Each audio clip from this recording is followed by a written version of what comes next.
దేశ రాజకీయాల్లో కీలక పరిణామం చోటు చేసుకుంది. బీహార్లో జరిగినటువంటి ఉప ఎన్నికల్లో బీజేపీ చిత్తుగా ఓడిపోయింది. సాక్షాత్తు బీజేపీ జాతీయ అధ్యక్షుడు సొంత నియోజకవర్గం నితిన్ నిబిన్ సొంత నియోజకవర్గం బంకీపూర్లో బీజేపీ బొక్కబోర్లా పడింది. 1995 నుంచి ఇప్పటి వరకు అంటే సుమారు 30 ఏళ్ల పాటు ఎదురులేని విజయం సాధిస్తున్నటువంటి బీజేపీ నియోజకవర్గం. నితిన్ నబీన్ 4 సార్లు గెలిచారు, ఆయన తండ్రి ఒక 5 సార్లు గెలిచారు. అక్కడ బీజేపీదే విజయం అని చెప్పి అందరూ భావించినటువంటి తరుణంలో ఓటర్లు తిరుగులేనటువంటి పరాభవాన్ని రుచి చూపించారు బీజేపీ పార్టీకి. అంటే జనస్వరాజ్ పార్టీ తరపున తొలిసారి పోటీ చేస్తున్నటువంటి ప్రశాంత్ కిషోర్ ఒక రాజకీయ వ్యూహకర్తగా ఈ దేశంలో ఉన్నటువంటి వాళ్ళందరికీ కూడా ప్రశాంత్ కిషోర్ తెలుసు. 2025 ఎన్నికల్లో పోటీ చేసినా సరే ఆయన ఎన్నికలకు దూరంగానే ఉన్నారు, నామమాత్ర పోటీ అయితే చేశారు. కానీ అనుకోకుండా వచ్చినటువంటి ఈ ఉప ఎన్నికల్లో ప్రశాంత్ కిషోర్ పోటీ చేయడానికి సిద్ధపడ్డారు. అంటే అక్కడ ప్రాతినిధ్యం వహిస్తున్నటువంటి నితిన్ నబీన్ రాజ్యసభకు ప్రాధాన్యత లభించడంతో అక్కడ ఉప ఎన్నిక అనివార్యమైంది. అది ఎప్పటి నుంచో బీజేపీ పార్టీయే గెలుస్తుంది కాబట్టి ఈజీగా గెలిచేయచ్చు అని చెప్పి బీజేపీ పార్టీ వాళ్ళు అనుకున్నారు. అక్కడ నీరజ్ కుమార్ సిన్హా అనేటువంటి అభ్యర్థిని నిలబెట్టారు. బీజేపీలో ఉన్నటువంటి జాతీయ స్థాయిలో ఉన్నటువంటి నేతలందరూ కూడా అక్కడ ప్రచారానికి వచ్చారు. కానీ ప్రశాంత్ కిషోర్ ఒక రాజకీయ ఊహకర్తగా అనుభవం ఉన్నటువంటి వ్యక్తి, జనస్వరాజ్ పార్టీ అధినేతగా తొలిసారి ఈ ఉప ఎన్నికల్లో పోటీ చేసి 30 రోజుల్లో 30 ఏళ్ల బీజేపీ కంచుకోటను బద్దలుగొట్టారని చెప్పుకోవచ్చు. అంటే ఆయన ప్రధానంగా ఎన్నికల ప్రచారంలో భోజ్పూర్ ఎన్కౌంటర్ సంబంధించినటువంటి అంశంపై, అలాగే నిరుద్యోగులకు సంబంధించినటువంటి అంశంపై, టెండర్ల పేరుతో జరుగుతున్నటువంటి కుంభకోణాలు, నీట్ ప్రశ్నాపత్ర లీకేజ్ అనే అంశాన్ని ప్రధానంగా ప్రశ్నిస్తూ ఎన్నికల్లో ప్రచారం చేశారు.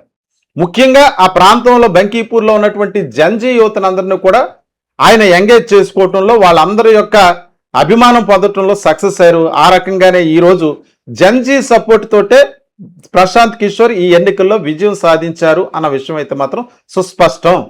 ఒక పక్క కాంగ్రెస్ పార్టీ కూడా ప్రశాంత్ కిషోర్కు మద్దతు ఇచ్చిన ఆర్జేడీ తరపున కూడా రేఖా గుప్తా అనేటువంటి వ్యక్తి కూడా పోటీలో దిగారు. త్రిముఖ పోటీగా ఉన్నటువంటి ఈ పోటీలో నీరజ్ కుమార్ సిన్హా ఈజీగా గెలిచేస్తారని బీజేపీ భావించినప్పటికీ ఈ జంజీ ఉద్యమం తర్వాత జరిగే తొలి ఎన్నిక కావటంతో, తొలి ఉప ఎన్నిక కావటం అంటే మన నీటి ప్రశ్న పత్రాలకు సంబంధించి జంతర్ మంతర్ దగ్గర జరిగినటువంటి ఆందోళన తర్వాత జరుగుతున్నటువంటి తొలి ఉప ఎన్నిక.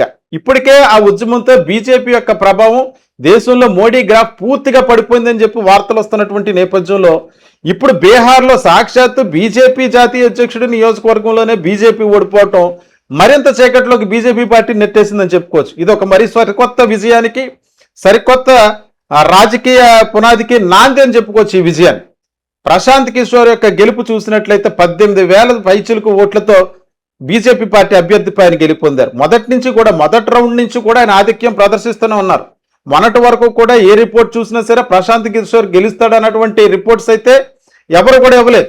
అంతా కూడా బీజేపీయే గెలుస్తుంది, నీరజ్ కుమార్ సిన్హా గెలుపొందుతాడన్నట్టుగానే అక్కడ ఎగ్జిట్ పోల్స్ అవి వచ్చాయి. కానీ అనుకోని విధంగా ప్రశాంత్ కిషోర్ విజయం నమోదు చేయటువంటి బీజేపీకి ఈ దేశంలో ఎంత వ్యతిరేకత పెరిగిపోయింది, బీజేపీకి ఎదురుగాలి ఏ విధంగా ఎదుస్తుందన్నది, ఏ విధంగా ఎదురుగాలి వస్తుందన్నది ఈ ఎన్నికల ద్వారా సుస్పష్టమైంది.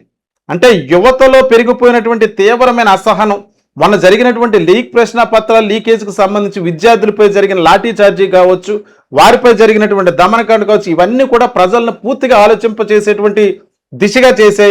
అందువల్లే వారం రోజుల్లో కేవలం 30 రోజులు మాత్రమే ప్రచారం జరిగింది. మన జూలై 30వ తారీఖున జరిగినటువంటి ఉప ఎన్నికకు ఈ ఆగస్టు 3వ తారీఖున ఫలితాలు వెలువడ్డాయి. బీజేపీ చిత్తుగా ఓడిపోయింది. అక్కడ ప్రశాంత్ కిషోర్ గెలుపొందడం అన్నది పూర్తిగా బీజేపీ జీర్ణించుకోలేనటు పరిస్థితి. అంటే ఈ దేశంలో ఖచ్చితంగా బీజేపీ గ్రాఫ్ పూర్తిగా పడిపోయింది, నరేంద్ర మోడీ యొక్క గ్రాఫ్ పూర్తిగా పడిపోయింది. వచ్చి ఎన్నికల్లో బీజేపీ పార్టీ ఉంటాదో కనుమరుగవుతుందో కూడా తెలియలేనటువంటి పరిస్థితుల్లో ఎలక్షన్లు జరుగుతాయేమని చెప్పి చాలా మంది రాజకీయ విశ్లేషకుల అభిప్రాయం ప్రకారం 2029 ఎలక్షన్కి వచ్చేటప్పటికి పరిస్థితి ఏ విధంగా మారుతుందన్న ఆందోళన కూడా బీజేపీ పార్టీ ఉన్నట్టుగా తెలుస్తుంది.